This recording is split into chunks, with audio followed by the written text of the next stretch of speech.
UGC net paper 2 Hindi साहित्य इकाई 5 कविता सुदामा पांडे धूमिल की कविता अकाल दर्शन। अकाल दर्शन कविता में कवि प्रश्न करता है, भूख कौन उपजाता है? चतुर आदमी जवाब दिए बगैर बेतहाशा होकर आबादी की ओर इशारा करता है। कवि इस कविता के माध्यम से उन लोगों को तलाशता है जो देश के जंगल में भेड़िया की तरह लोगों को खा रहे हैं और शोषित उन्हीं की जय जयकार करने में जुटे हैं। अकाल दर्शन कविता। भूख कौन उपजाता है? वह इरादा जो तरह देता है, या वह घृणा जो आँखों पर पट्टी बांधकर हमें घास की सट्टी में छोड़ आती है। उस चालाक आदमी ने मेरी बात का उत्तर नहीं दिया। उसने गलियों और सड़कों और घरों में बाढ़ की तरह फैले हुए बच्चों की ओर इशारा किया और हंसने लगा। मैंने उसका हाथ पकड़ते हुए कहा, बच्चे तो बेकारी के दिनों की बरकत है। इससे वे भी सहमत है जो हमारी हालात पर तरस खाकर खाने के लिए रसद देते हैं।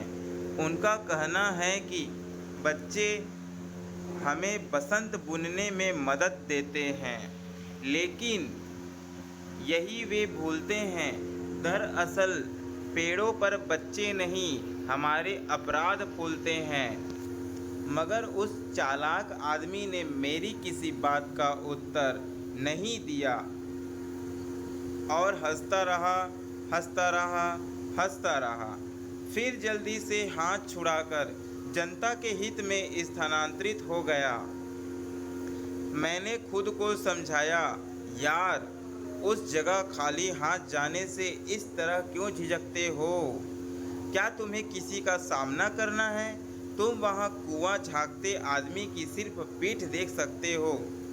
और सहसा मैंने पाया कि मैं खुद अपने सवालों के सामने खड़ा हूँ। उस मुहावरे को समझ गया हूँ जो आज़ादी और गांधी के नाम पर चल रहा है, जिससे न भूख मिट रही है, न मौसम बदल रहा है।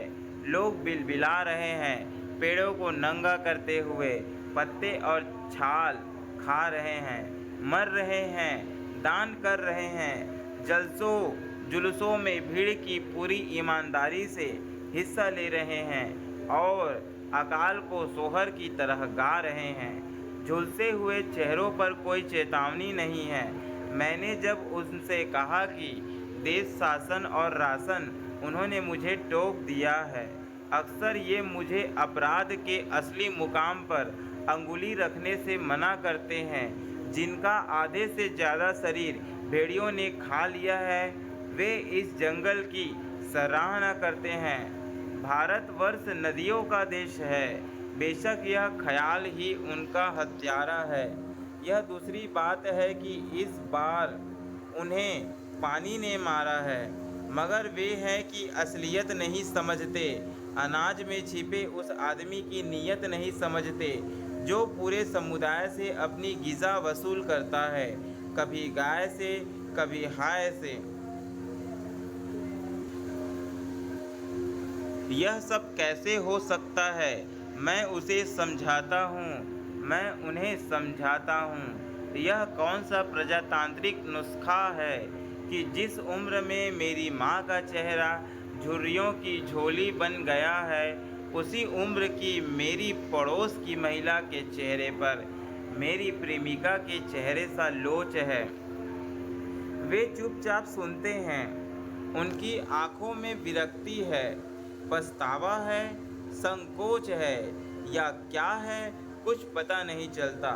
वे इस कदर पस्त है कि तटस्थ है, और मैं सोचने लगता हूँ कि इस देश में एकता युद्ध की और दया अकाल की पूंजी है।